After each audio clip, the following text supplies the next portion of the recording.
the secrets of every successful man is in their stories. I was born in the backside of Mushin, where I saw abject poverty. I'm from Kogi State. Grew up in Lagos and United States. So my journey to entrepreneurship began with conceiving an idea in the form of seed. I conceived the idea of helping dreams to become a reality. My real estate business was conceived from a compelling need to create an enabling environment. We're presently playing actively in Rwanda, in Tanzania, and we're actively playing in the United States of America. My joy is when keys are handed over to homeowners. We're having a serious deficiency in human resources that have competence and character.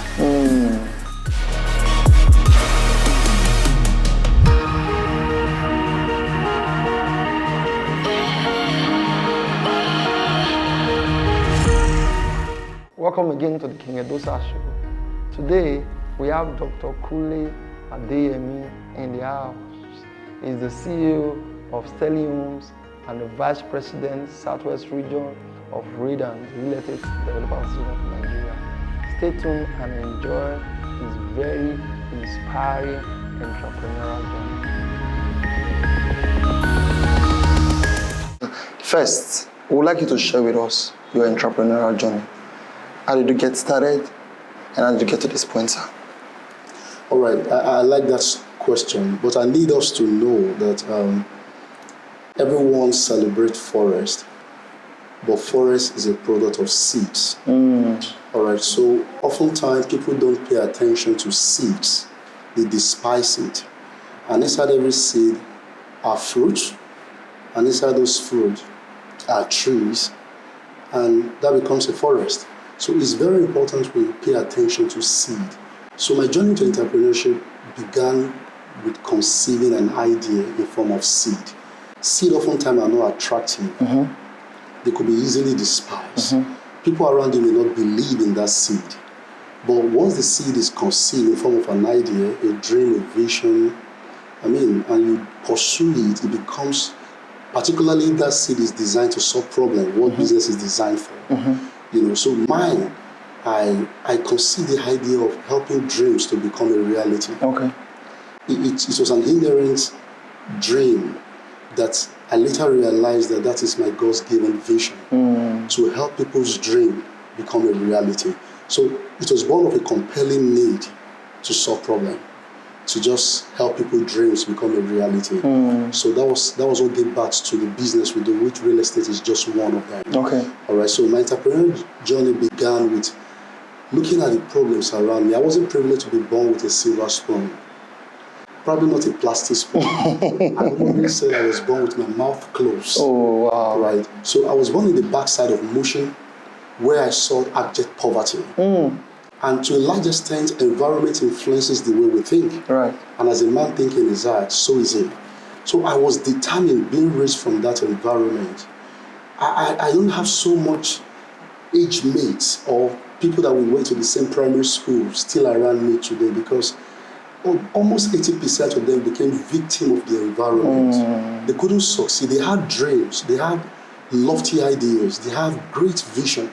But they couldn't succeed because the environment choked them. So I was privileged to be one of those few that came out from that environment and had a meaningful life. So I was determined that I could help people's dream become a reality, particularly creating an environment that is enabling, an environment that is decent, an environment that will promote values, an environment that is well laid out, that influences how people think. You agree with me that a child born and raised in Ikoyi have higher chances to succeed than a child born in Mushin? Absolutely. The difference is the environment.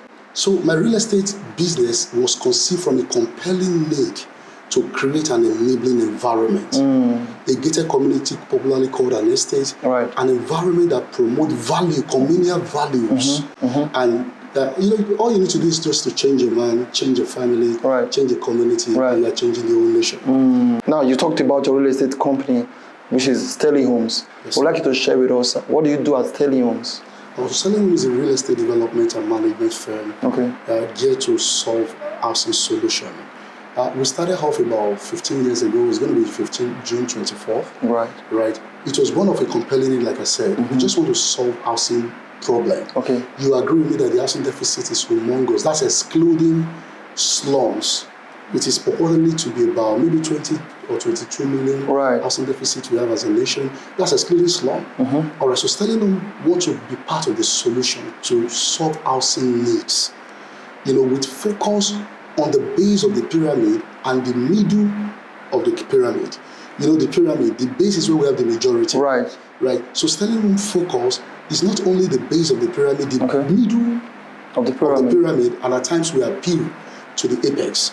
And we've taken our business beyond the shore of Nigeria because we saw that this need is universal.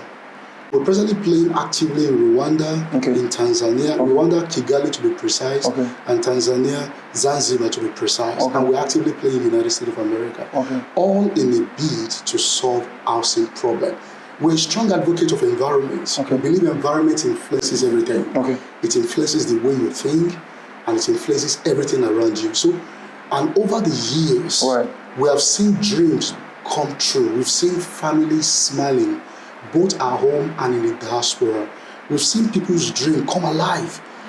My joy is when keys are handed over to clients, homeowners. That's my greatest joy. And you see this joy, you see the smile on their faces, both the parents, the couple, and their kids. And that brings me joy that we are solving a major problem, which is considered to be one of the basic needs of life. So we've been around for about 15 years and still counting. And we've been able to put closely to about 3,500 homes together, both at home and in the diaspora where we operate. Awesome. My next question will be around home deficits. For this current administration, both at federal level and state level, what is the federal government of Nigeria doing about housing deficit? Part of the solution that has been provided by the federal government is the Renew Hope Initiative. The Renew Hope Initiative has given birth presently to a whole lot of other initiatives. For example, REDAN is in partnership, that's Real Estate Development Association of Nigeria. Is in partnership with medical practitioners in Nigeria, which include but not limited to the doctors, the pharmacists, the laboratory scientists, and among others, the nurses, the midwives, to build home for them. And that is ongoing as we speak. I'm sure it's going to be industry-based, and we're also going to be doing the same thing with other professionals and even non-professional organizations. And the Federal Mortgage Bank of Nigeria has been resuscitated, as it were. They are now more active, both to help the demand and the supply chain of the value chain of the real estate, to provide finance for developers, to also provide mortgage for the consumers. So these are part of the program that governments have put in place. We have Federal Housing Authority, also doing a whole lot, which is also an initiative of the federal government. We have the Family Homes Fund, we have the Shelter and Fridge, a whole lot of them coming up just to solve the menace of housing deficit. And that is ongoing by the federal government. But we can do more. We can do more. I think it's important that the federal government consider working with notable organizations like REDAN and engage bodies like REDAN and other notable professionals who can help to get to the grassroots and address the menace of housing deficit, particularly getting to the base of the pyramid where we have the majority. So you mentioned REDAN. You want to tell us what REDAN is and why any developer out there should join REDAN? REDAN is Real Estate Developer Association of Nigeria. That is about the only accredited association by the federal government, which was formed by the federal government to address home or housing need for Nigerians. All right, there are so many benefits of being a REDAN member. Aside being a member of a noble association recognized by the government, formed by law, Nigerian law, you also stand to gain some form of empowerment. And we signed an MOU with the University of Lagos to empower our members. Right? So, because we've realized that a lot of developers are not doing it right, and REDAN is an advocate for standard practice. Right? So we encourage all our members to adhere. Becoming a member of REDAN makes the general populace to accept you, because the time is coming. you can't practice real estate in Nigeria without being identified with this noble association. You can't. Because the reason why we have every Tom, Dick, and Harry in real estate is because the industry is not yet regulated. But just a matter of time. I mean, in a matter of a month, where the regulation is going to be put in place, when it's signed into law by the executive. Then it becomes a crime in Nigeria to practice real estate without being a member of REDAN. All right. So you gain, I mean, that trust from Nigerian and Nigerian diaspora to deal with your organization because you're a member of REDAN. I mean, you stand a chance of being exposed to cutting-edge principles, cutting-edge, training that will enhance your productivity as a developer. I mean, and so many other things. You stand a chance of accessing facility, because you can't get facility from any of these government, aforementioned government institutions without you being a member of REDAN. As a matter of fact, we partner with EFCC that you cannot obtain your SCUMO, that's anti-money laundering, without you being a member of REDAN. So and we're doing the same thing with a whole lot. We propose a partnership, we see a partnership coming with even SEC, Security Exchange Commission, Nigerian Police, among others, to ensure that you cannot practice real estate in Nigeria without being identified as a member of REDAN. So REDAN is a noble association set up by the government to address the increasing menace of housing deficit. Lagos State have a plan called a master plan, and this master plan showcases places designed for residential. It also indicates clearly places that are committed for certain reasons, either for expansion of road or for passage of water to avoid flooding, because this has a direct impact on our foreign direct investment. Nigeria and the diasporas are watching. It's making it look like Nigeria is not a good place to invest. So government can do better with sensitization campaign. They can do better to stop work so that at DPC level, this can be stopped. Before investors, most especially Nigerian diaspora, put their hard-earned money into this and it's been demolished. But that can be prevented for the sake of investment to the nation.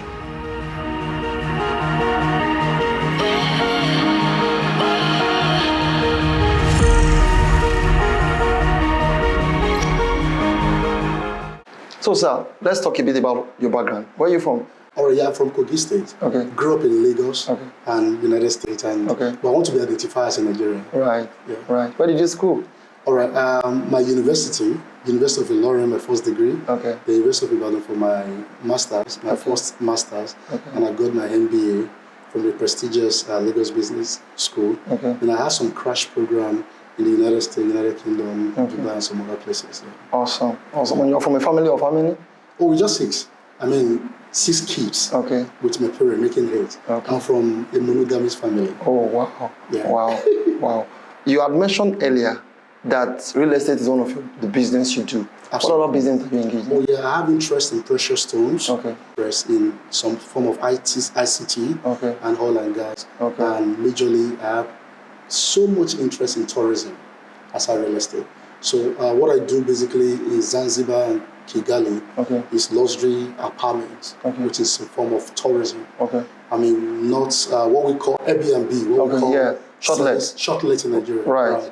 So I've got lots of luxury apartments in Zanzibar and also in Kigali. And United States of America. Awesome. There are some concerns in some quarters regarding the demolition story in some part of Lagos. What is the problem and what's your take about it? All right. I've always been an advocate of best practice. Lagos State as a state have a plan called a master plan. And this master plan showcases places designed for residential, commercial, industrial, and all. And it also indicates clearly places that are committed for certain reasons, either for expansion of road, either for industry, or to preserve our forest, or for passage of water to avoid flooding. But majority of developers fail to carry out their due diligence. If you're a developer, you're going to be investing some money in a particular corridor. It's just imperative to find out from the appropriate quarters what the purpose why that place, the land use for the particular place you're interested in. Right. All right. Because a whole lot of our members, or rather developers, who have issues in the Epe corridor fall into the category, because there are demolition at the time in Epe, because some of the land fall within the forestry reservation, which is considered to be committed by the government. Right. Now, about some other developed area, or prime area of Lekki, to be precise, where we've had recent demolition. Right. All right. The government said these places are marked originally for canal to prevent flooding, but because of, we all pay for our ignorance. Every one of us, we pay for our ignorance. That's why you must embrace knowledge. Go for fact. The more fact abreast you are, the lesser you pay. Because we all pay for our ignorance. So it won't cost you anything. Whether you are buying from the Monile, you are buying from whoever, to do your due diligence. I'm about to buy this land. This is the survey. This is the coordinate. Please, can you confirm to me with a written document, with a report, certified by the appropriate quarter that this land is suitable for the purpose we intend to use it for? You can go ahead. But majority do not go through this due diligence. They will cry foul at the end of the day. So my encouragement to avoid this, do your due diligence. Do your due diligence. There are places already marked out. These places are not just marked out yesterday. Some have been marked out 40 years ago. Wow. Some 30 years ago. You can get the design, you can get the master plan of the state government to understand what can be built and where you can build to avoid some of, the site is, when you get to see billions or millions that go down the road, it affects us. Right. As developers, it affects us as REDAN. But however, our guys, everyone need to do the right thing. Because like I said earlier on, we all pay for our ignorance. And oftentimes, the payments could be very, very, it will cost us our blood. So to avoid that, I encourage we do the right thing. All right. And on the part of the government, it's also very important that government improve on sensitization campaign. We don't have to wait as government for this building to be fully built, habitable, before we come in to demolish. We have our task force who are saddled with the responsibility of combing different communities. And they can give us updates on development, updates going on within that community. Right. And this can be arrest at the DPC. It can be arrest at setting out even before the excavation. Right. It can be arrest at sand filling. It can be arrest before the whole house is built and is sold to some individual, because this has a direct impact on our foreign direct investment. Correct. Nigeria and the diasporas are watching. It's making it look like Nigeria is not a good place to invest. So government can do better with sensitization campaign. They can do better to stop work, to enforce stop work, not just to stop work, to enforce it. So that at DPC level, this can be stopped before investors, most especially Nigerian diaspora, put their hard-earned money into this and it's being demolished. Right. It's going to be the narration narrated by whoever developed it, and the narration the government is putting forth is going to be your word against mine. Correct. But that can be prevented for the sake of investment to the nation. Awesome. My next question, sir, would be, in these over 20 years of entrepreneurship, if not more than that, what has been your most difficult challenge you have encountered? All right. The greatest challenge I've encountered as an entrepreneur in Nigeria, number one, is human resource. Right? Human resource. You know, no matter how lofty your dream is as a visionary, you need people for your vision to be realized. We're having a serious deficiency in human resources that have competence and character. oftentimes you have some smart people that have competence, but they grossly lack character. And there are people with fantastic character, but they lack competence. And these two attributes are essential for growth, sustainability of any business. So that's one of the major challenges I've seen the last 25 years, because I've seen young people who are not giving in to cultivate necessary character that is required for success in business. And I mean, a number of them embrace competence, they submit to capacity building, they embrace training, but we grossly lack character. We lack integrity. We lack, workforce that can be trusted. We lack dependability, a whole lot. That is one of my major problems. And number two is the environment is not enabling. Doing business in Nigeria is as if you are moving against the tide. And not everyone will survive the voyage. Because at times the tide could be so high and you have not built capacity to stand and go against the tide. You may not survive the voyage because the environment is not enabling. So it's a major challenge in Nigeria. And that's one of the things we appeal to government to consider.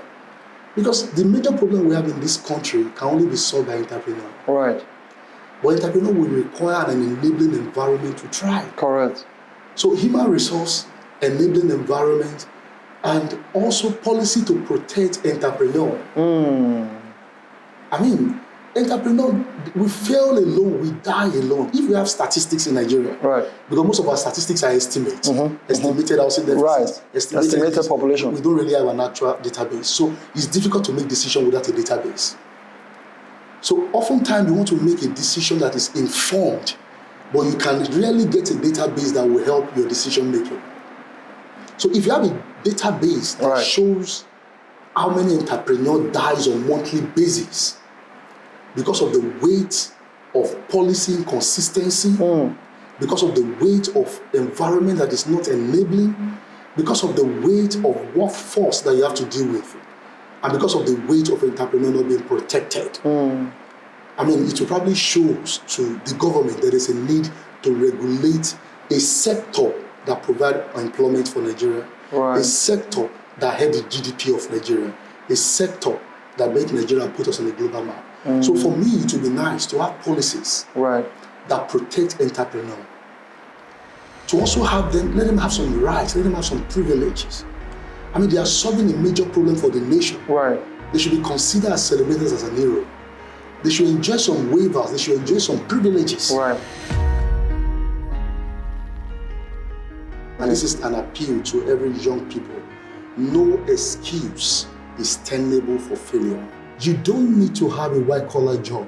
Whatsoever your hand finds to do it. Not just do it with all your might. So I ended up as a graduate in a market called Daleko, somewhere in Mushin. And as a graduate, because I couldn't get a job, I did alabaro. How do I interpret that in English? The people that push wheelbarrow? No, they don't push. Push is dignified. I was carrying it on my back. So I was coming out from that market doing alabaro as a graduate, despising the shame. Then I got into a real estate company asking if I could do marketing job for them. And I had a deal where I had a bank, a major bank in Nigeria, had all their staff subscribe to that program. And I made 84 million naira dated back in 2006.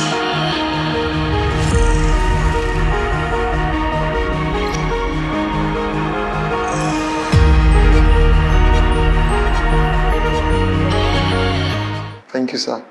My next question will be, in all of these years of entrepreneurship, what has been your best win? My best win?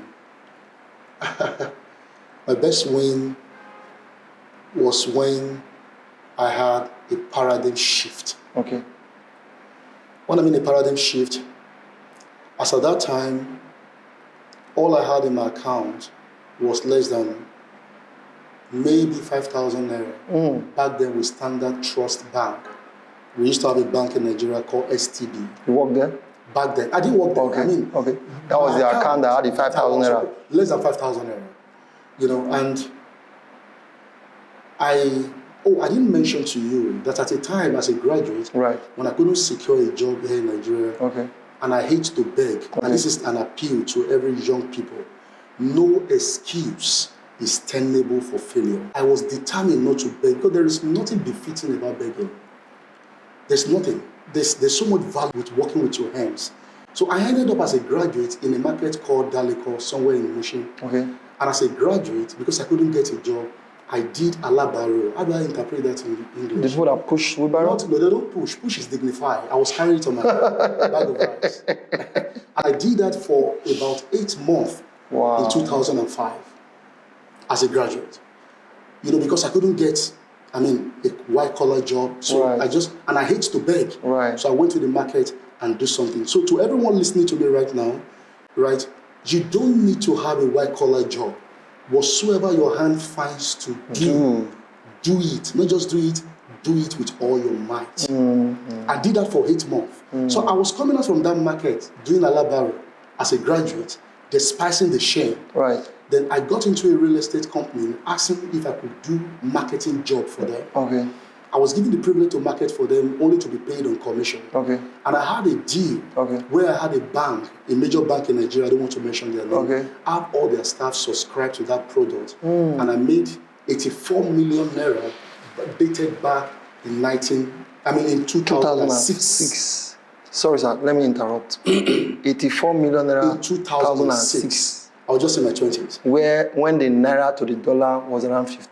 I really don't know. Maybe 100 Naira. I have no business with dollar then, so I don't have an idea. Right, right. So, but I'm sure the rate was a lot better Very than what we low. have. So I became a millionaire 2006 at my very tender age. Because you had gone to be doing, what did you call it? Alabaro. In the market. That's kaya carrier. I was carrying bags of rice for people. And as at that time, I don't have this flesh.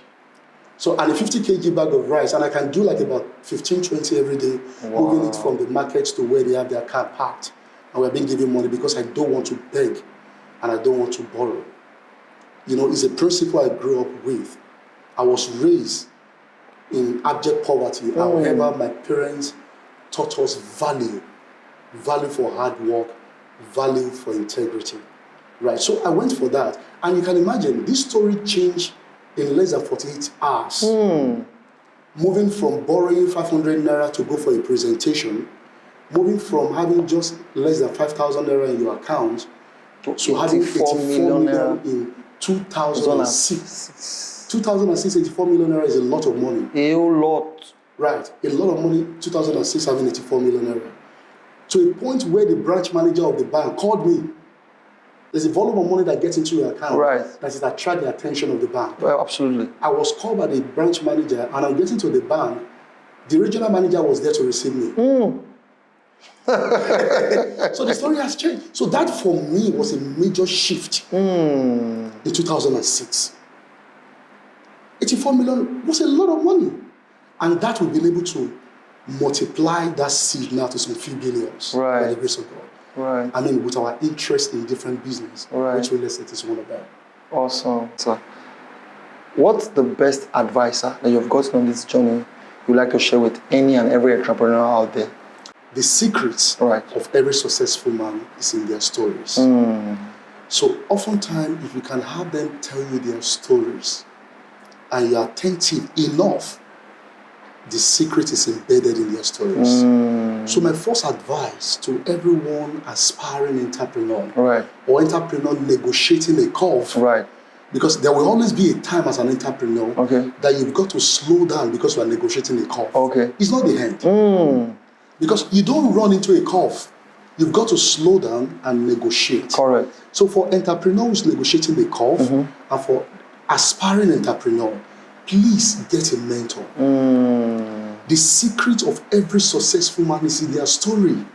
There is nothing you want to become that someone has not been. Correct. You can only become that thing and improve on it. Right. There is nowhere you want to go that someone has not been there. You can get there and improve on it. Learn from those who have gone ahead of you. We have a proud generation who cannot differentiate between self-realization and pride. There's a thin line between self-realization and arrogance. A thin line. So At times you don't know when you have stepped into arrogancy, deceiving yourself that you are acting self-realization. So I'm advised to this generation, get a mentor. Those who have gone ahead of you. The secret of the success you desire is in their story. Listen to them. Get instruction, get direction, and get better. Then number 2, you must subscribe to knowledge. In fact, the Bible says, go to them that sell. You must embrace knowledge because we all pay for our ignorance. Right. I pay a medical doctor to attend to my health because he knows something I don't know about my health. Correct. I will engage a lawyer, an attorney, to stand in for me on legal matters because he knows something I don't know. Correct. The more knowledgeable you are, the less you pay. So go for knowledge. Don't just get a mentor. Go for knowledge. Get to know. Get to know. And every time unlearn, relearn, and learn. Unlearn, relearn, and learn. And become a better person. And lastly, please, I want to beg, for everyone that wants to become great in life, the God factor cannot be overemphasized. I'm a Christian and I'm proud to be one. Awesome. The God factor cannot be overemphasized. So you talked about mentorship, right? There's a wave, or there's a story out there where some young persons find it difficult to be able to afford some level of mentorship. What would you have to say about that? All right. Now, there are principles that guide mentorship. One of the strongest, for me, one of the best principles for learning is observation, which is fading away in this generation. You can learn by observing, right? The wind will observe the direction of the wind and stretch our wings and just glide going with the direction. So there's a law of observation when it comes to learning. However, I understand your point, but I also need to emphasize that nothing of value is free. Even in the free town, right, nothing is free. If it's free, it's got no value. Right. But my appeal to the mentor out there is that we understand that it took you years, blood and sweat to obtain what you have gotten, but give other people a chance also to be grown. I understand you want to place a value on what you have, but also give other people's room to also grow. Because I've seen some outrageous charges from mentors. I understand life is in phases and men are in sizes. Right. However, please, mentors, give the young one rooms to grow. Because your greatest success as a mentor is not what you charge them, it's your ability to replicate yourself in others. All right. But to the mentees, you must be ready to pay. The payment necessarily have to be in cash. Right. But know that it will cost you something because nothing of value is free.